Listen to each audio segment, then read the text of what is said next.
Hey there, welcome back to the table. Okay, I did get a chance to talk with Dean Brown directly on some of these questions. In full confession mode, I think he misunderstood some of my questions. I did create a video explaining some of my questions maybe a little bit closer so he could know precisely what I was asking. So I might get some more updates than what I'm going to explain to you right now. But there are a couple questions I wanted to make sure he confirmed. The first one, which is a simple question: when this said no aircraft, does that mean we can't launch our helicopters? I assumed yes, and he confirmed yes. So we're good to go there. The second one is when we're using the sensor performance, and I'm going to pull up this one. He agreed that if the sub is above the thermal line, that the 6 ranges. Here, let me grab a card here. In the base game, there's a range 1 to 4 for this type of array, and then for the sonar, it's a range of 1 to 2. These ranges are completely ignored when you're using these cards. It is a range of 1 to 6 always. So it doesn't matter which one you're using, you do range 1 through 6. So that, I think we had that understood, but it's nice to confirm that. Now, it's represented, the ranges here are further reflected by the fact that if you go out 6 range here, you're going to get a big penalty. But you at least have the better ping value. Okay, the next question is I said I couldn't find anywhere in the rules where the ping gets removed. He is looking into that. I do not have an answer on that one. I did explain what I decided to do, and I got no, he said just do what you think is right until he can confirm. So he's taking it under advisement and he's looking into it. The next piece is where the crux of my questions were really starting to get intricate. And that was, okay, we know that if a sub is below this threshold, the rules say that if you don't have a towed array, you get this penalty. And no matter what, the sub gets this penalty when they're trying to detect a ship. Because that works both ways, right?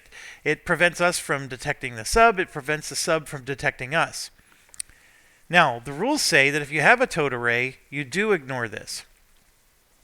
So the question was, okay, if I have a towed array, of course I use these numbers down here instead of these numbers up here. So I use these numbers down here with a towed array, and I ignore that -3. So if, for example, the sub is at range 5, I would be a -3 penalty because of this, but not because of that. So now the question becomes, okay, if I don't have a towed array, what happens? So I know that I got a -3 to detect this sub, but that's true here or even out here. Does this range up here apply then? Because I don't have a towed array. So does that mean that if I'm detecting a sub that's deep out here, is it -3 plus -2, which is actually -5? Or is it just -3? So the answer he gave is that it's just -3. So that brings up the question that not having a towed array is actually better than having a towed array. And to that, he said he needs to look into it because I think he finally started to understand my question. And then I asked the question specifically about this ship, because since you have a passive array and a sonar, the passive array is the towed array. A towed array, as far as I understand, and I'm not a big Navy guy, but I have played a lot of submarine games where I'm the submarine. A towed array, as far as I understand, is a passive sonar. So what I mean is there's no pings going on. It's a silent way of detecting ships. And the submarine itself has a towed array that it has behind it. And so, and that's why it's called towed, because you tow it behind you. And so it's going to detect sounds in the water, and you're not using an active sonar. That's why they call it passive versus active is just Are you making noise and revealing yourself or not? So the passive, you're not making noise. The active, you are. Well, this is a case where the ship has both, passive and active. So then I'm telling him, okay, we just said that if you don't have a towed array and you're trying to detect this sub, doesn't matter what the range is, you only get a -3 penalty. But now I have a towed array and the range is 6 and I'm getting a -4 penalty. So why am I getting a worse penalty with a towed array than I would if I just didn't have one? That's the crux of the issue.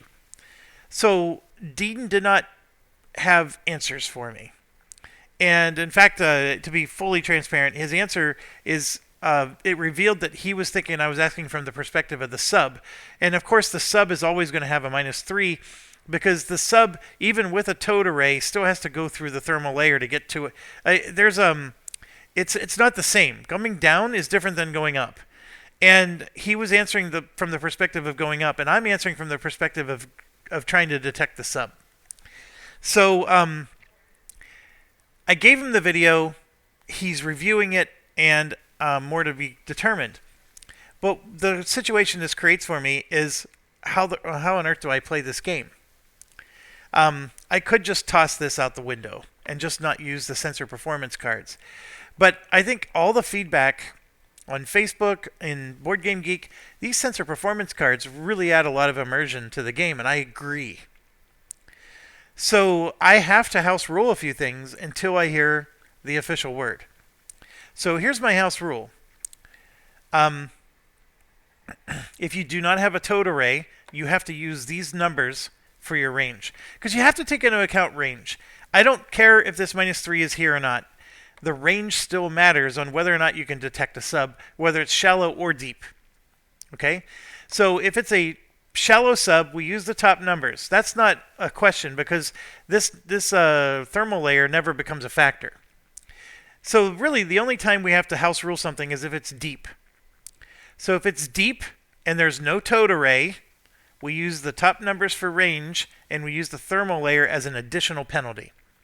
So if you have no towed array and it's at range 6, it's going to be -4 plus -3. You're going to get a -7 to your die roll. So good luck, Charlie, trying to identify that sub. Right? I think that is 100% a reasonable way to interpret this. Now, if you have a towed array, which is as simple as just having the keyword right here, towed array.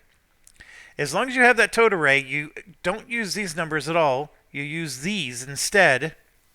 Okay, that's the first thing. And you get to ignore that number, that -3. Now, arguably speaking, that -3 worked no matter whether you had a towed array or not in any other game I've played. Like, the thermal layer is the thermal layer. There is no getting around the thermal layer. Now, the one thing I think that these numbers are supposed to represent is the reason why these numbers are different is because it's factoring in that -3 already. Because you can see here that at range 4, you can detect a shallow sub with no modifier. It's still a -3 down here because what Dean did by making up these numbers, he already factored in that -3 right there. So whenever they say, if you have a towed array, you ignore this number, you're actually not ignoring the thermal layer at all. It's just that he did the work for you and incorporated this number into this breakdown. Okay, that's the part I'm trying to help you to understand. Is that these numbers down here reflect this when you start to add in the physics of the range. Because a -3 thermal layer is reasonable, but when you start going out in range, that -3 is not going to stay at -3. It's going to change. And so what he did was he reflected that through these numbers. So the sonar, the active sonar, at least in my mind, does not use a towed array. But if you have a towed array along with an active sonar, which is the case here, then it's just reflected by the fact that you only need a lowered result to get an ID. So you need a 4 with just a plain towed array. You need a 3 with the sonar. So by turning on the sonar, all you're doing is you're getting the better detection possibility. So you're basically getting a +1 modifier. And you're still going to use the bottom numbers here because it's a towed array, like it says. Now, he said that this -3 applies if you don't have a towed array, which I do agree. That -3 up there applies if you don't have a towed array, but you must at least still apply the range penalties up above, like you would for a shallow sub. So basically, the way I look at it is if it's a deep sub and you do not have a towed array, you apply these range modifiers, and then you have to also apply a -3 on top of it. And the towed array, its only benefit is that you can see here that at range 6, it's just as good at detecting a sub deep as it is shallow. You can see that the -4 doesn't change, and this -3 doesn't factor in. So, I know this is crazy because this is an in-depth question, but shallow, no problem. Use these numbers. If the sub is deep and you do not have towed array, you still use these numbers, but now you add that number to it. Okay? If it's deep and you have towed array, you ignore this number, you ignore those numbers, and you only use these numbers.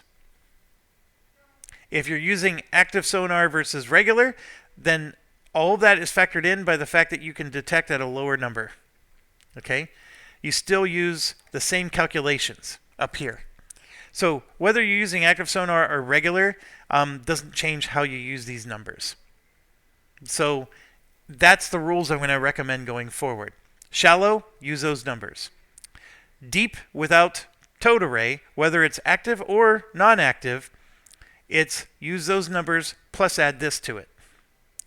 Deep with towed array, whether it's this or that, use these numbers only, and that's it. Okay? So that's how we're going to play going forward. And please let me know in your comments what you think, but I think that is the correct way to resolve this.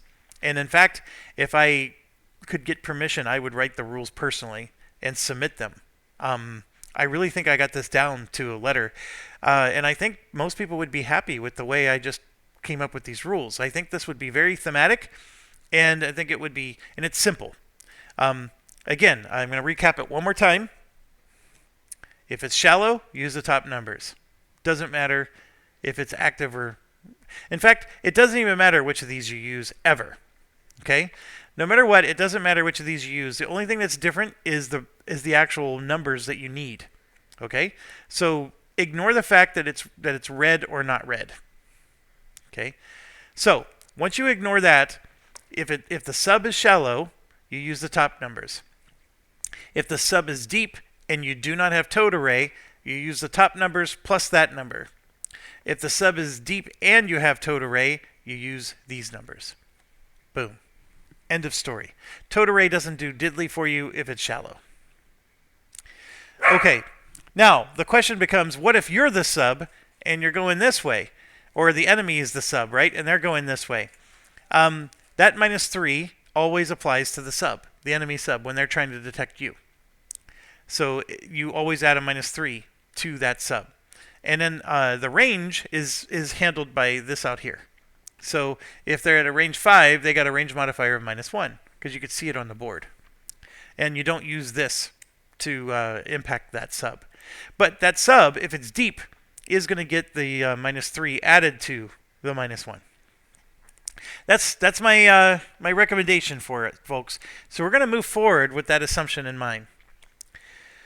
All right, so I would swear there was one more question that he answered for me. Oh, this one is a viewer-asked question, and it's a thematic one. Okay, so there's some teeth to this one. If the enemy ship detects you, there's a rule in the logic that, you know, if you're detected and it was last turn, then they'll attack you. But if it was this turn, then they have to do a command and control check. So the command and control check, I think, represents the idea of relaying information from, like, for example, one ship to another in the heat of combat, right? So if one ship identifies another ship, they got to get that information relayed out to the other ships so the other ships can, you know, identify the target as well. So that's the whole concept behind how You had to be identified the turn before in order for them to be able to attack you. Or they can attack you this turn, but they have to pass a command and control check, which is like a check to see how good their communication command and control is. Well, the question was, if, let's say it was ship 1 here, sub 1, if sub 1 detected us, but then we sink sub 1 before the end of the turn. We're talking battle turns here. Their question was, are you still detected? Because if there was never a command and control pass or check done, then it's possible that their information never made it to the other ship. And so the other ship doesn't know you're actually there, even though you were detected. And it's a really deep question. It's getting into the thematics of how Navy works. And Dean actually answered the question and said that if the ship is sunk, then the detection is lost. And you're going to find this nowhere in the rulebook, because that's not addressed in any way, shape, or form.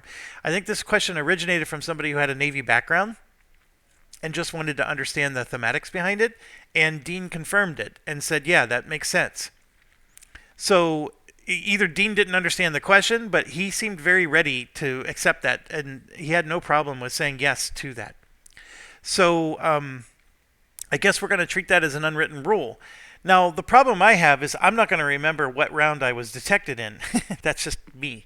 But technically speaking, if sub 1 detects us and we sink sub 1 in that same round, then the detection that we have on us goes away for the next round. It's going to stay there until the end of the round, because the other sub always has a chance to do a command and control check. And we haven't needed to do one yet, but a command and control check is here.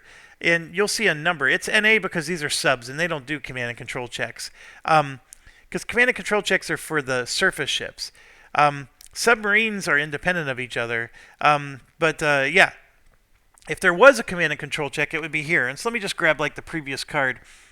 Right here, the command and control check is we need to roll a 4 or better. And there's command and control modifiers on the cards. So if I grab the...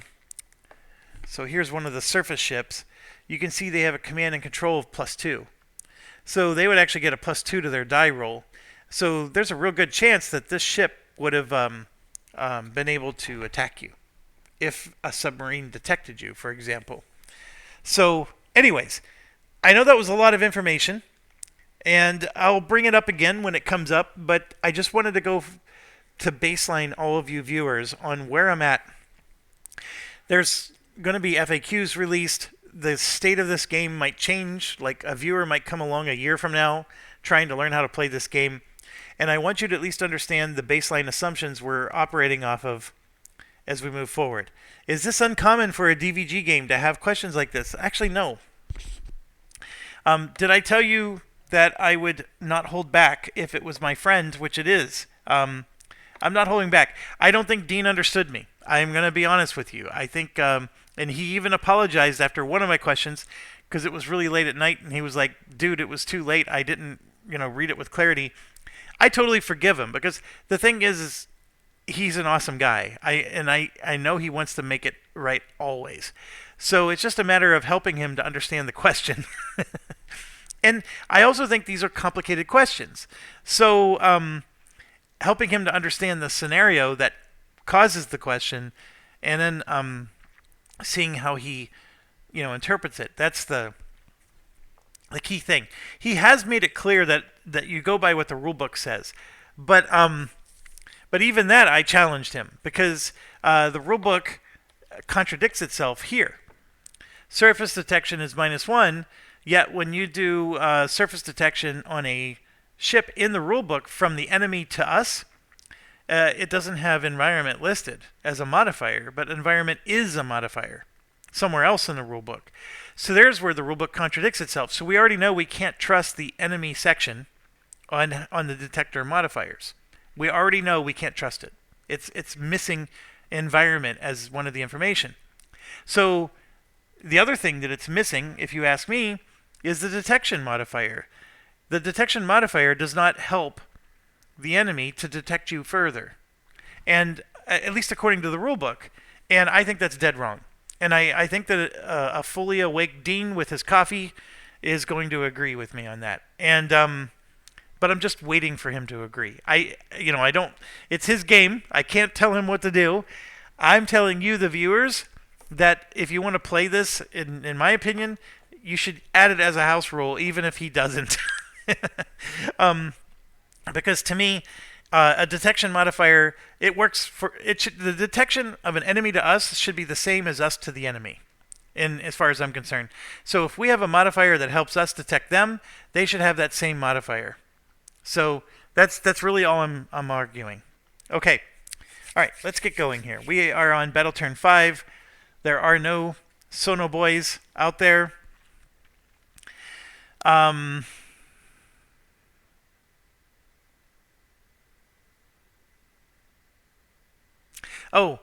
viewer had mentioned that a helicopter, they agree that this 2 means that the helicopter can only have 2 torpedoes on it. But the helicopter can go back to the ship, land on the ship, and then take off and then get 2 more. And that part I agree with. I think it can only carry 2 at a time whenever it launches. So the only thing I think they were trying to say is that the torpedoes are actually not on the helicopters. So as long as the helicopter's not in the air, those torpedoes are considered to be on the ship. So remember when I told you we were out of torpedoes because they're on the helicopters and there's nothing I can do? What they were trying to help me with is that technically, since the helicopters are on the ship, so are the torpedoes, and those torpedoes aren't exclusive to the helicopter. So case in point, these 2 torpedoes on this helicopter could have been launched by this ship because it's interchangeable, the munitions. Now, when this helicopter launches from the ship, we're going to take 2 torpedoes from this ship and put it on the helicopter. So, in that last scenario, I was like, we got to quit because I'm out of ammunition, and I didn't expect the weather to prevent me from sinking these subs. I did not necessarily have to quit. There was a way to win that mission. I did have munitions, and I could have used them. That's all I'm trying to say, folks, is please accept my apologies there. I didn't even think about that, and that is an excellent, excellent point, that these helicopters aren't holding the munitions hostage, especially if they're literally sitting on the ship and they're not launched. Obviously, if you launch a helicopter and it takes the only 2 torpedoes the ship had with it, then the ship truly has no torpedoes left.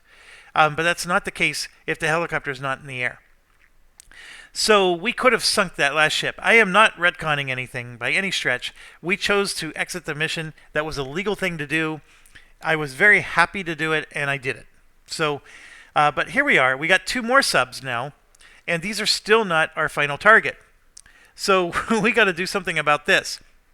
Now, one thing I can tell you is that the final target does have 1 submarine in it. It's a random one, but it has one.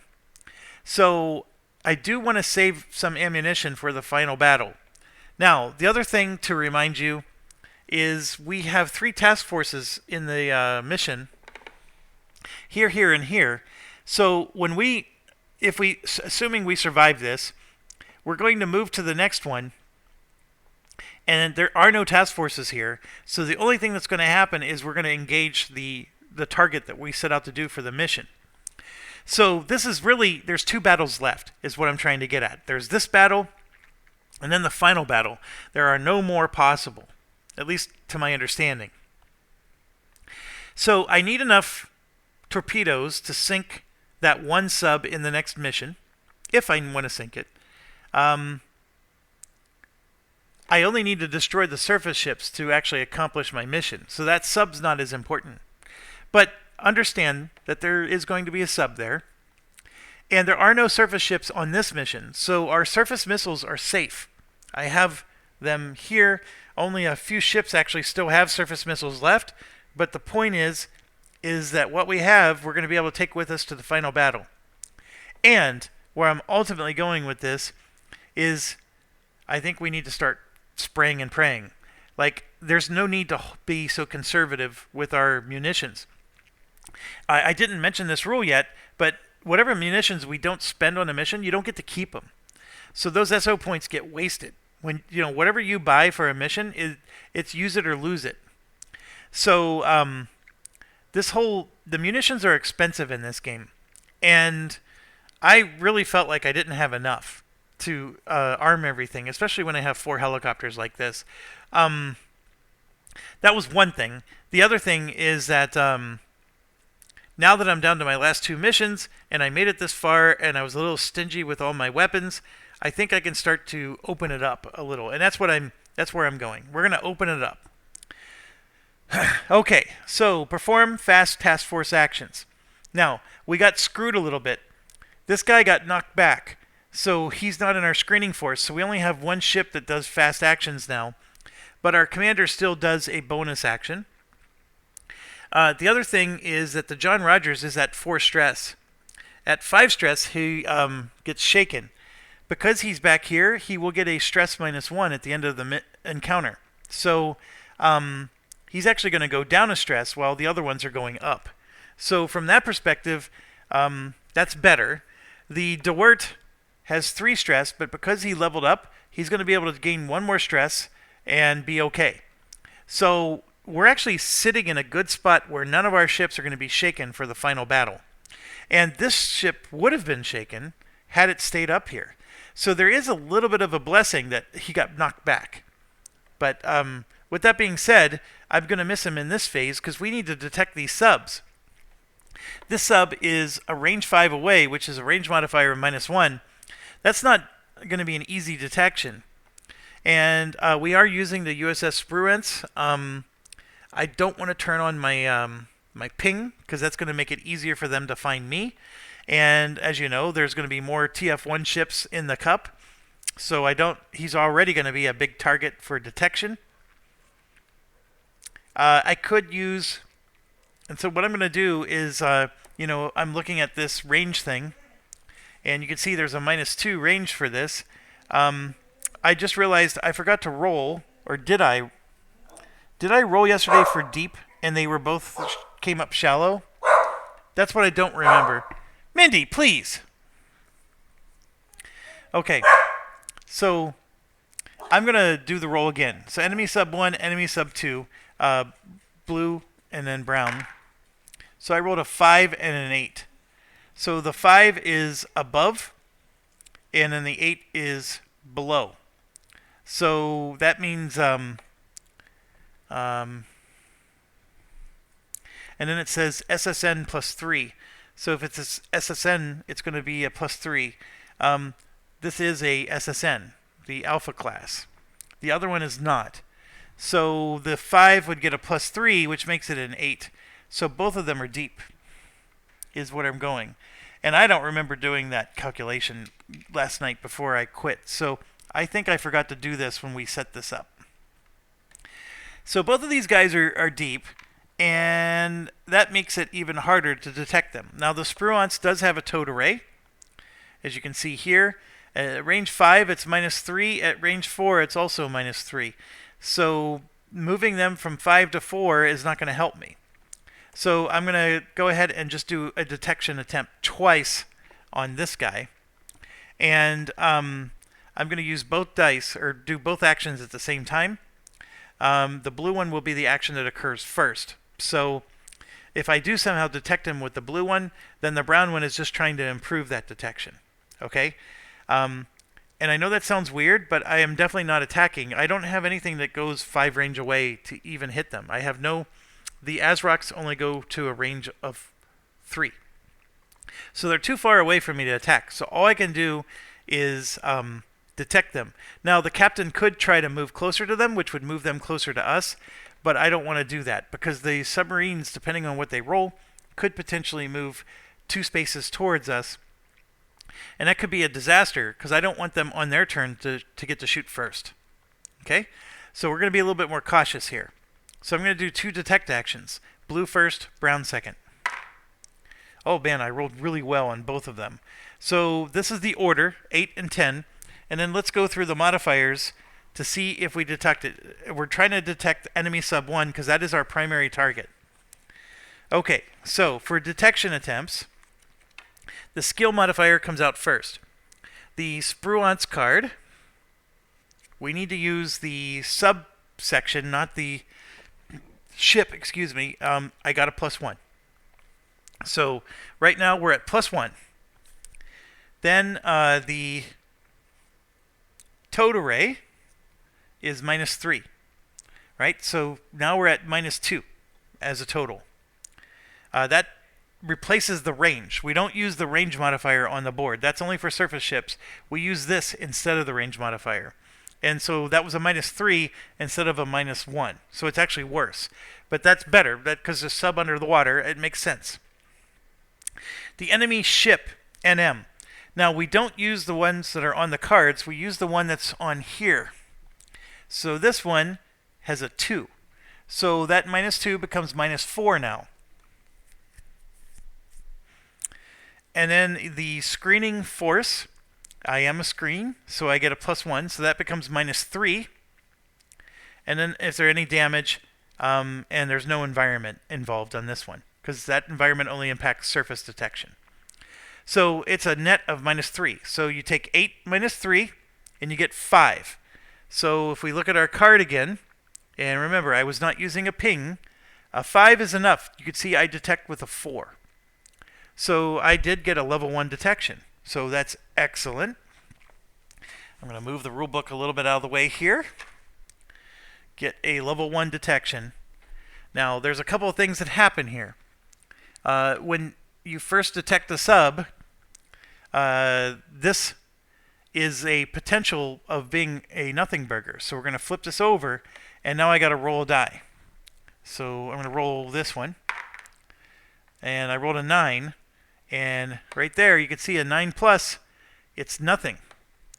So that sub suddenly goes away, and our star is no longer a star. It's a nothing ship. So this sub doesn't actually exist. So we don't have a star anymore, and we don't need to perform the mission. That's an interesting turn of events, because I was actually hoping that would be a real ship. Now, what that means, though, is my second action is a detect action against this guy now, because there is no other guy to detect. I'm actually a little disappointed. I was looking forward to sinking a star ship. And then, of course, we get an SO for each sub sunk, and I think we gained +8 right now. Oh, no, we've gained +11 so far. So that's excellent, because we're going to have 10 SO points left over that we can use for R&R. And we're going to need it, I think. We got a lot of stress on our ships. Okay, so now I got a 10, because as you recall, the second attempt was a 10, and it's going to be against this ship that's 6 range away. So again, let's go through the modifiers. The skill modifier is a 1, so we have a +1. The screening force is a +2, so we're up to +2. And there's no damage, there's no environment. The enemy sub's NM is a 1. So that reduces it down to just a +1. And now we're 6 range away. So that's a -4. So that becomes a -3 net, right? So you take this 10, you subtract 3, you're at 7. Well, 7 is really good. A 7 is, we did 2 levels of detection. So a 10 roll was amazing. So I'm going to take this out, and now we got this guy detected to level 2. But we got to do the same thing. We flip this over. Now what's interesting is this one has a star on it. I didn't notice that. Do they all have stars on them? No, they don't.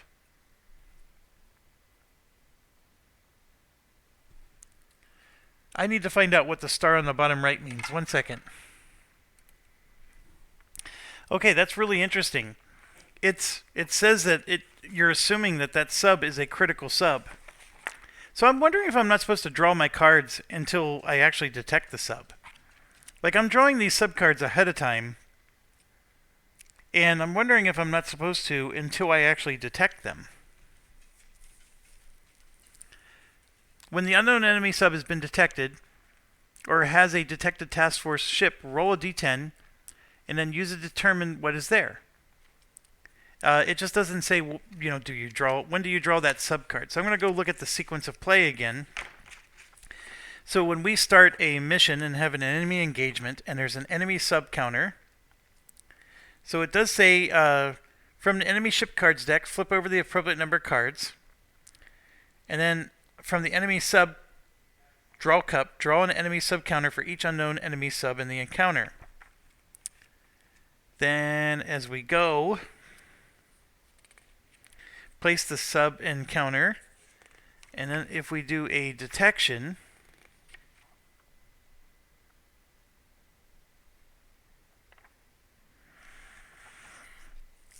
well, you know what? I don't think we're supposed to draw all these sub cards until this happens. Because see, this has a star on it. So that means that's a critical sub. So that means that this one is the alpha class. Now, what I find interesting, though, is it says that the SSN determines whether it's deep. I don't know if it's SSN or not unless I draw the card. So that's the part that's interesting, is how would I know if I add a +3 to the deep modifier? Because this doesn't say to you that the enemy sub is SSN or not. It just says that that's critical. Now, I don't see that it says you're supposed to draw the sub card whenever you start the encounter.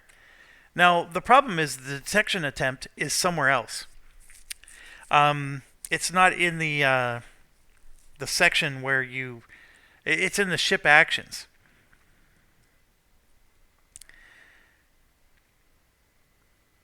And it doesn't say, okay, now that you detected the sub, this is what happens. So it feels like this is actually missing in the documentation. I'm going to pause and just look a little bit more. Okay, the rules are missing. I think we can infer what we're supposed to do. But here's what it says. Let me tell you definitively what it says.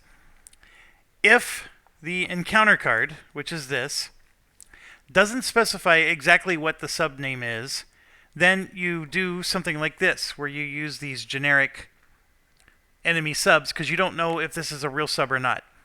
It does say that this star means it's a critical, and so you must identify it. If you fail to identify it, then you fail the mission, because that is indicating that it's a critical target, or we think it's a critical target. When you do detect this sub, which we just did, like we did everything correctly, when you do detect it, you flip it over, and yeah, we're going to roll a die to determine if it's really a sub or if it's not. Because like in the last case, it was not really a sub. But this is where the rules fail. It doesn't say, okay, now I detected it really is a sub, so then what do I do? It is clear in the rule book that when it says to draw cards at the beginning of the encounter, it says draw your ship cards. It does not say to draw the sub cards. So we've been drawing these sub cards, and that, I think, was a mistake. We're not supposed to do that. So I think that the moment you draw the sub card is the moment that you roll and get a 1 to a 6. That, and then and only then do you draw a sub card from the deck. And since it was a star, you need to draw from the sub deck until you get a star sub. Now that's the part that's not in the rule book. Is right here, if I roll a 1 to a 6, I need to get a sub card. Like, what is the sub that I'm fighting? Is it this? Is it this one, or is it that one? I could interpret it one of two ways. I'm just going to draw randomly from the top of the deck and just get whatever I get. And so even though this had a star on it, the star is now gone. Or I'm going to assume that since it had a star on it, that means I have to draw until I find one of these. I'm favoring that as the answer. I don't like the possibility that it was a star and now you detected it and realize it's not a star. I think the drawing of these early, though, was the wrong thing to do. And so I've been playing that wrong. I'm concluding this. Now, the rules are wonky because the rules for detecting enemy subs are in the ship action section. The task force engagement, which goes over the rules of how to deal with this step by step, does not involve what the ship actions are. So the ship actions are just like a generic, hey, in order to do a detection, you just roll a die here and you roll a die there. So I know for sure how to detect the sub. That's the step we just did.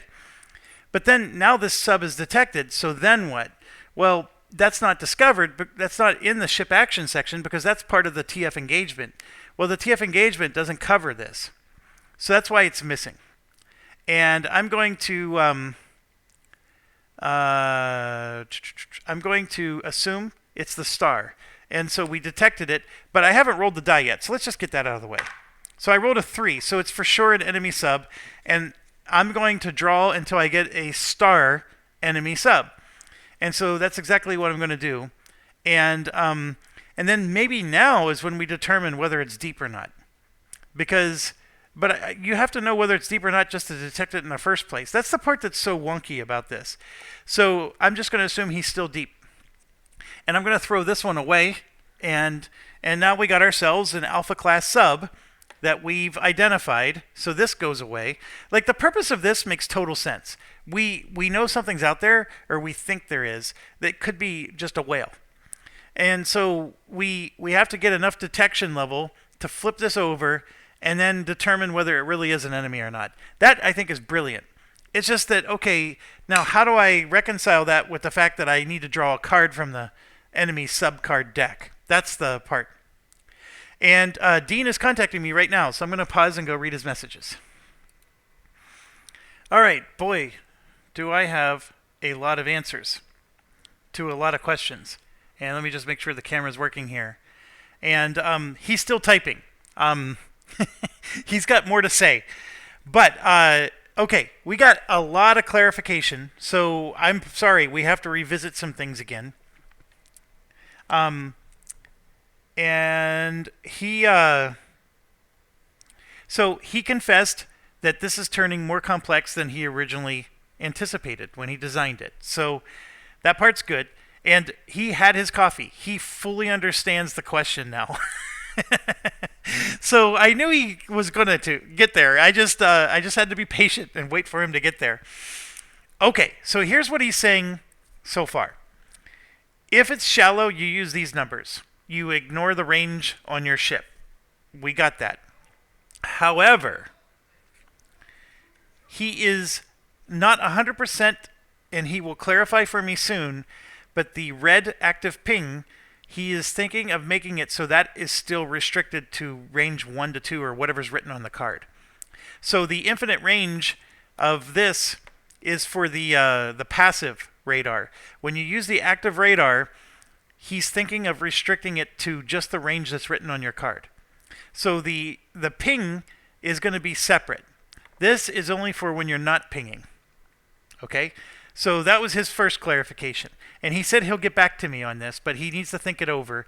But that's where he's leaning right now. And he would like me to just proceed with that assumption in mind. And that's true whether it's shallow or deep. The oh, he has one more clarification. Okay, so so yeah, that first thing out of the way, the red active ping sonar, he is going to say is still restricted to the range, but it ignores all of these values. It's well, hold on, it doesn't ignore all of them, but it ignores most of them. So it's going to be just within this range. And he said that if a sub is below the thermal layer and you don't have a TA, you use -3 no matter what the range is. If it's above, obviously you use those numbers. If you have a TA and it's below the thermal layer, you ignore this number and you use these numbers instead. That's the way he clarified it. So it was close to how I put it. The key difference is the red ping is not going to be range independent. So this one is going to be restricted to range 1 and 2 for this particular ship. And obviously each ship is going to have a different range. So that's his thoughts. And he just wanted to make it clear that this -3 is for the scenario where you don't have a towed array. And it doesn't matter what the range is. You just apply a -3. And we're talking passive, the black sonar. If you're using the red, he wants you to just stay within the range for now. And it still has the -3 penalty if you don't have a towed array. So if you use the red and you have a towed array, you could still use the bottom numbers for the range. And you can ignore that one, because towed array allows you to ignore this. So that was his clarification for that.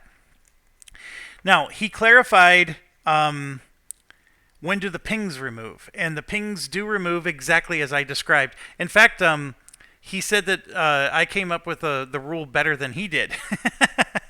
So I'm taking credit for it, Dean. I'm sorry.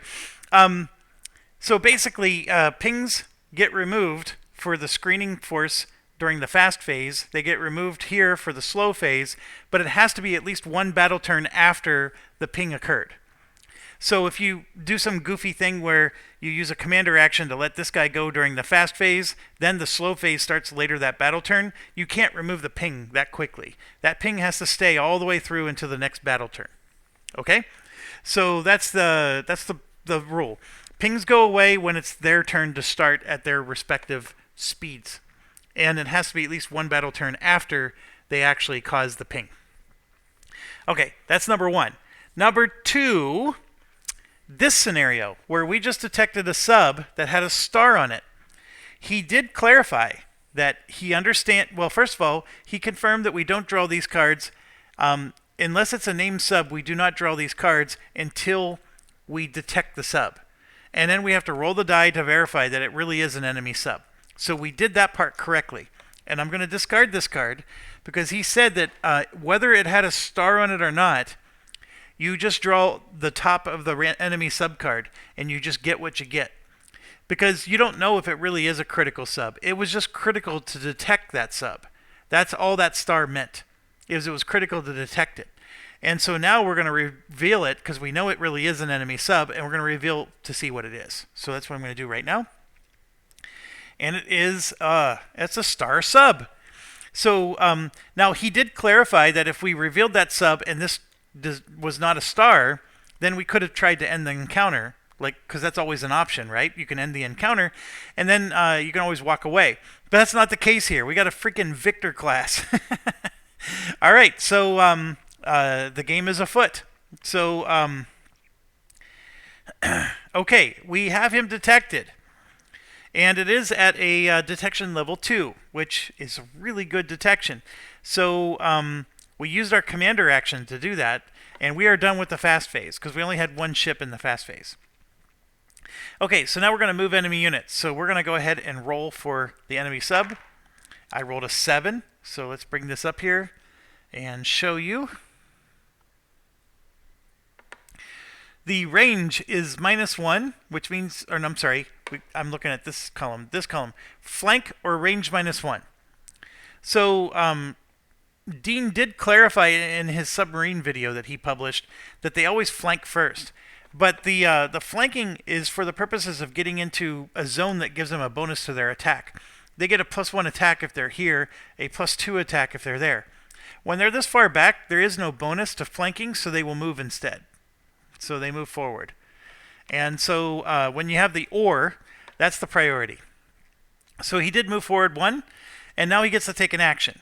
Okay, so the enemy sub can only shoot 1 to 2 spaces away. So he can't attack. There's nobody detected yet. So he's going to try to detect, and here you can see he's going to try to detect 2 contacts. He detects with a 4 or a 7. So I'm going to draw 2 from the cup. And here we go. So the first contact is TF ship 3 and TF ship 2. So clearly they're not detected yet. So I'm going to put them like so. So 3 and 2 is the Lady Gulf. And there isn't a 2 anymore.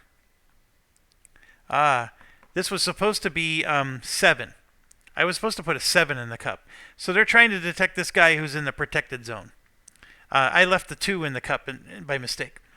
Okay, we're going to roll 2 dice. The blue is going to be for this guy. The brown is going to be for that one. All right, so we got a 6 and a 4. So let's go through the modifiers and make sure we do this properly.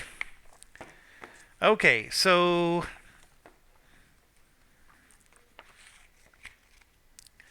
according to the rule book, there's only 3 modifiers for enemies detecting us: the range, the ship, and the azimuth. Although I don't know how the azimuth helps them with detection. I thought it only helped them with attack, because you can see it says sub-attack +1. It doesn't say detect +1. So that part I'm a little fuzzy on.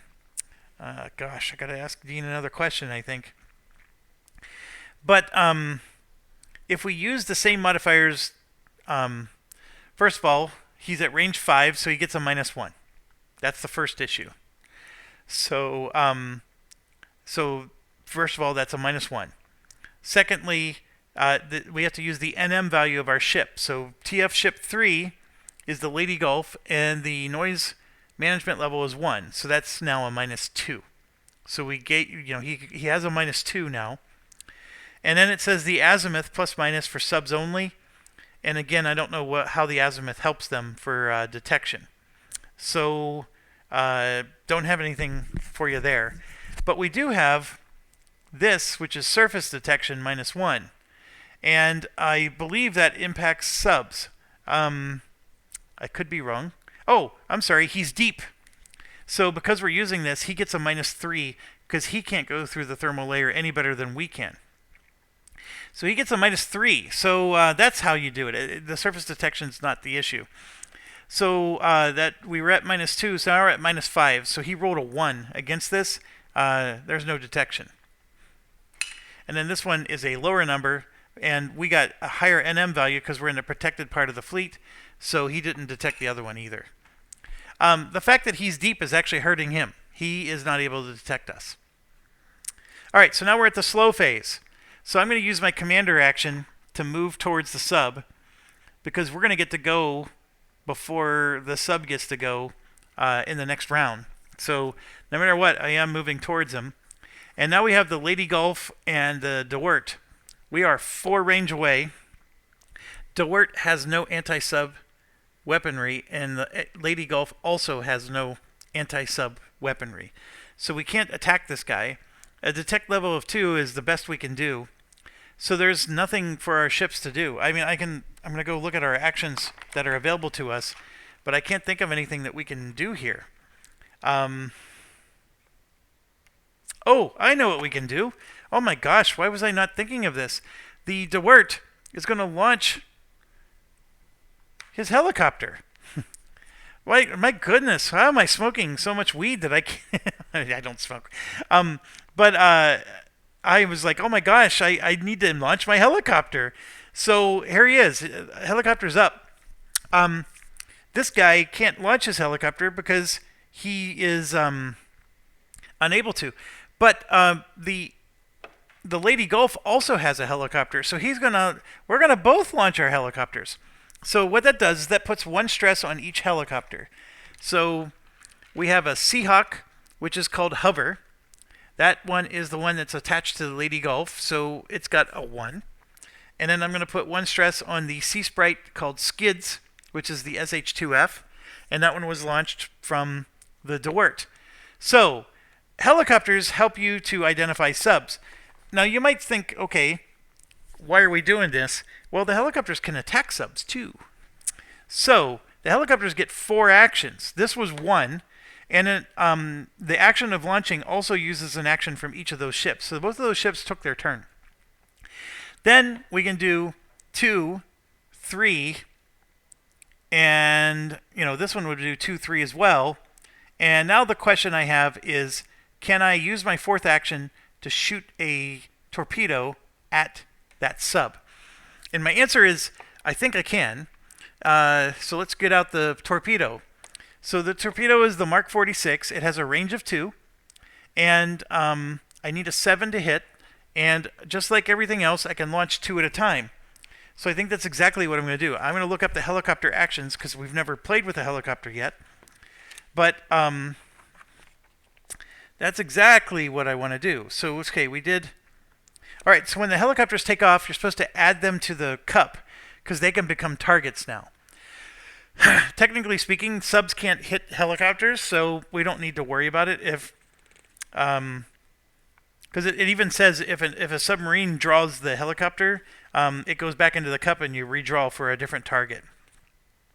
All right, so here's the 4 actions they can do. They can take off, they can land, they can move 1 space, they can do a detection attempt, which is either MAD or sonar or whatever, and they can do a weapon attack. And I'm just looking up to make sure that they can fire 2 at a time. And yes, they can.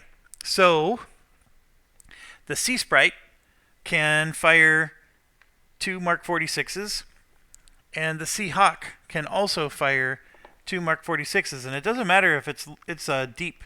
We have them detected. So that's how we're going to roll. So I'm going to go ahead and let's do Skids first. Skids has a +1 against subs as his skill. Blue is always on top. And so we got a 5 and a 9. Okay, so Skids has a +1 to his skill. There's no range issue. The detect value is +2, so that makes it a +3. So we're already at 8. But the sub has a torpedo defense of 1. So that turns it back to a +2. And I think that's it. Let me check out the modifiers, see if I'm missing anything. The little sheet that they give you with the modifiers on it is really helpful.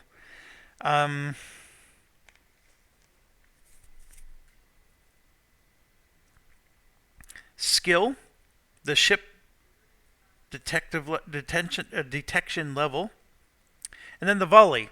So this one's going to get another +1 because it's we basically did a torpedo volley. So the good news is that means the other helicopter did not have to launch, because remember, you do these one at a time. They're not running simultaneously here. So the other helicopter actually doesn't even have to take off because we do them again one at a time. So this one's going to take off, move to, and shoot, and it's going to actually hit twice. And so we can see here he's got 2 hit points. And so the helicopter is with the Wirt, and so the Wirt's going to get an experience point for that, because it just sank a star ship. So the Wirt gets 1. And yeah, he's average now. Okay. I know that was a lot of mental gymnastics here, but these 2 are gone. 2 munitions. And the helicopter is technically out here, but it's going to successfully land because the mission ends. We just sank everything. I think they only take a stress for taking off. Do they take stress for landing? I think they do. What it doesn't say is what happens if the mission ends while he's still up in the air. Do they take a stress for that? I don't know.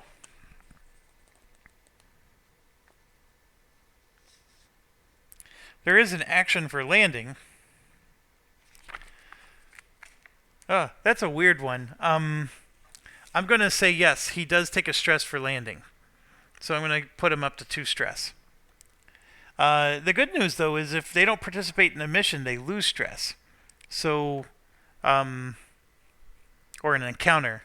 So I think you can take stress off a helicopter, even if the ship was involved in the battle, but the helicopter was not. So we got him. Enemy sub is sunk, even though he was deep. The torpedoes hit twice. And if you've played any sub games, helicopters suck. So that's why you get them. And so the helicopters were able to get close and personal. The fact that we rolled really high on both dice was sort of lucky. They did get a +2 to their detection against us. So my apologies there. It is possible they may have detected the Lady Gulf, but even if they did, it was not at a detection level 2. It was only going to be detection level 1, and so they would still not have attacked us.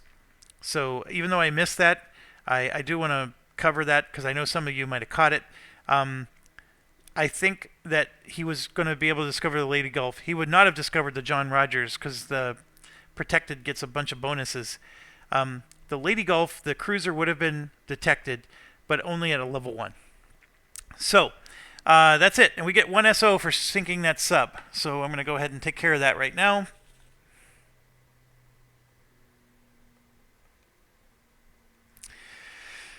Okay. Successful mission.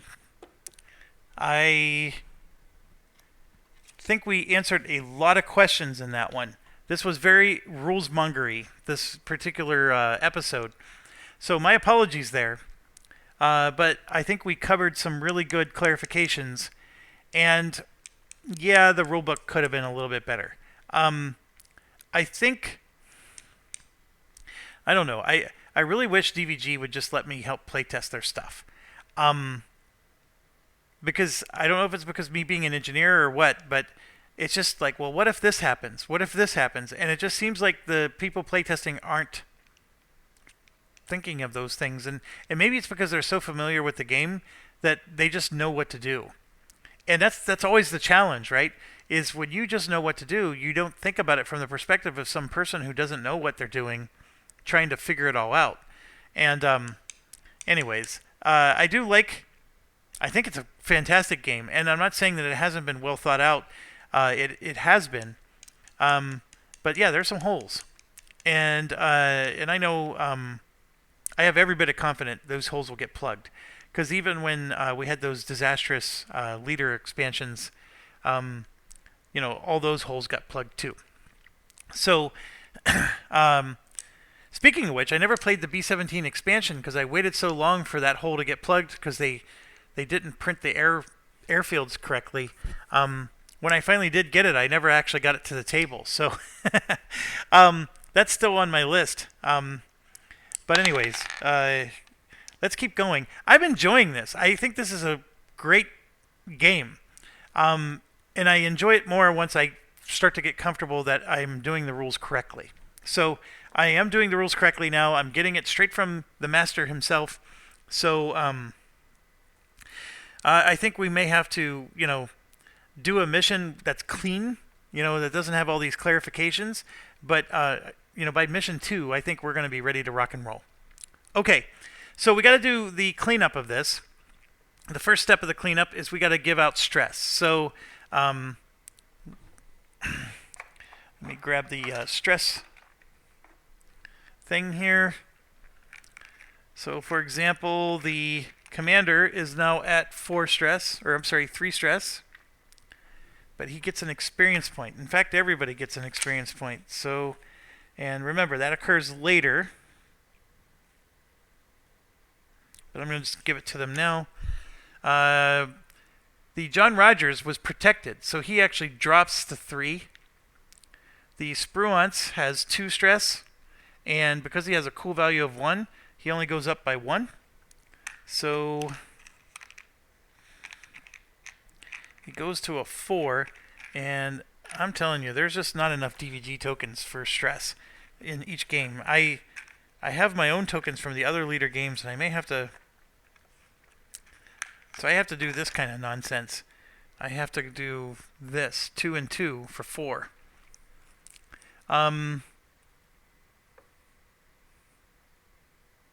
No, 2 and 1 for 3, because he only gained 1. Okay, so that puts him at 3. He's not shaken yet. This one's not shaken either. He needs 5. This guy has 3, and he goes to 4. He is close to being shaken, but not yet. And then the Lady Gulf is also going to go to 4, and he needs 6 to get shaken. So we're good. Very close, but good. Okay, next. We gave out our experience points, and we got to do an event. No search or aircraft attacks on the task force during the next mission turn. No search or aircraft attacks on the task force the next mission turn. So there's no aircraft on us. There's no search attack on us. I don't know what that one is, the search. But the aircraft attack, it makes sense. There's no aircraft in this one, so That's fine. It's meant to help us. So, okay, now I got to check. Brian has 3 experience points. He needs 6, so not there yet. The Lady Golf has 4. He needs 5. The Spruance has 3. Needs 6. The John Rogers has 3 and needs 5. The Dort has 2 and Dort needs 3. Those little frigates are going to level up fast. All right. I'm going to just check the rules real quick, make sure I didn't miss any steps here. Actually, it's written right here. Draw an event card, evaluate the encounter, move enemy units, add stress, record experience, check for promotions. That's what we did. Okay. So now we go back over to here. And we move to the final area. There is no task force check, thank goodness. So we're going to actually do the target. So let's go ahead and get these out. Now the target actually has named things. So the sub is not named. So the sub is just going to be some random thing from the cup. So we get this. So we got an enemy sub there. And going to look like that. Okay, and then we're going to have the Sovereign and 2 Udaloi. So that means we're going to have enemy ships.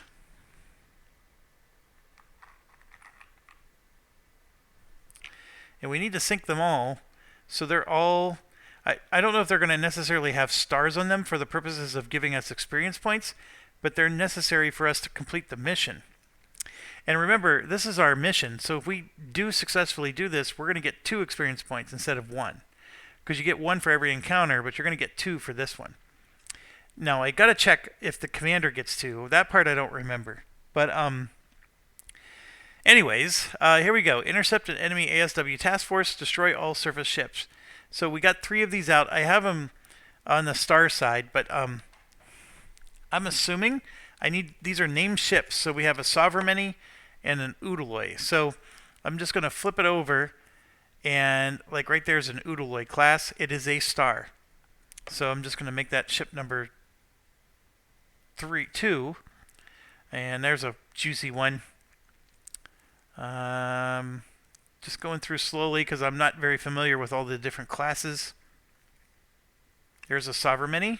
It has a star, so that's ship number 1. And then we just need another Udaloi. Ooh, another juicy one right there. I probably said that the last time we did this too.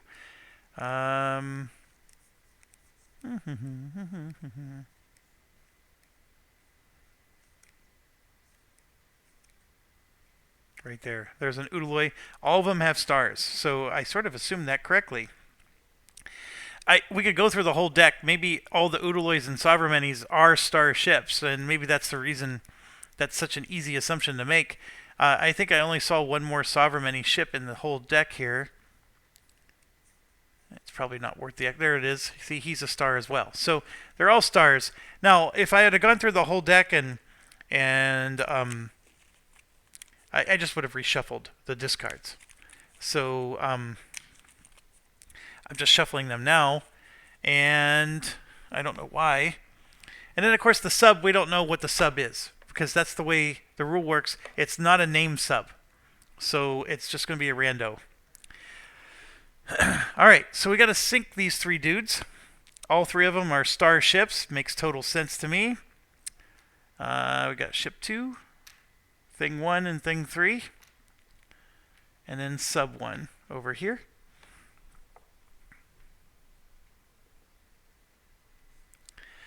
Okay, so let's do placement. And just to remind you, the placement chart is right up here. And it's basically, for the subs, it's a little more aggressive. But it depends on what I roll, and we got to use the movement indicator, or I'm sorry, the placement indicator for each of these. So I'm going to roll for the Sovereign class. The blue is placement. The brown is going to be the azimuth. So here we go. So I rolled a 4, its placement modifier is -2.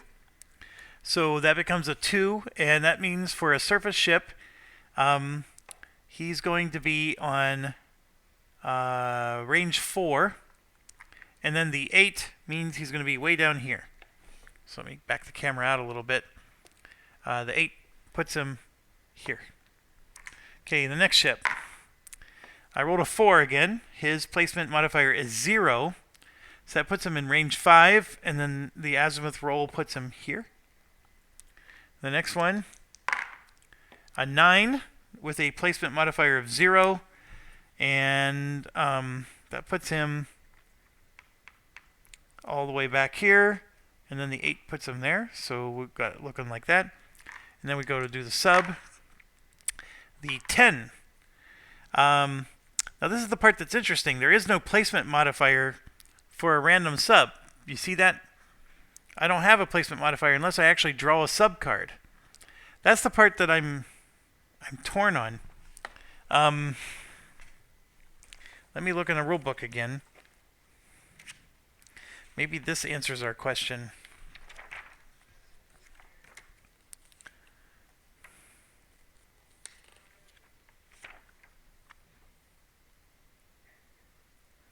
See, in the example of him placing a sub, he had the sub card because it was a named sub.